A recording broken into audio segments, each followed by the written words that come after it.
حدیث نمبر 2258۔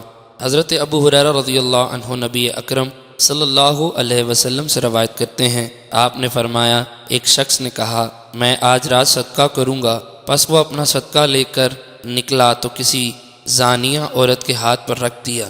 صبح لوگ باہم گفتگو کرنے لگے کہ آج رات زانیہ کو صدقہ دیا گیا۔ اس نے کہا، یا اللہ تیرے لیے حمد ہے، زانیہ کو صدقہ دیا گیا، میں اب ضرور صدقہ کروں گا۔ پھر صدقہ لے کر نکلا تو کسی مالدار کے ہاتھوں میں دے دیا۔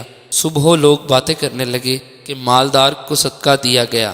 اس نے کہا، یا اللہ تو ہی تعریف کے لائق ہے، میرا صدقہ مالدار کو مل گیا، میں ضرور بضرور صدقہ کروں گا۔ پس وہ اپنا صدقہ لے کر نکلا تو کسی چور کے ہاتھ میں رکھ دیا۔ صبح لوگ باہم باتیں کرنے لگے، کسی چور کو صدقہ دیا گیا۔ اس نے کہا، یا اللہ تیرے لیے تعریف ہے، زانیہ کو، مالدار کو اور چور کو صدقہ دیا گیا۔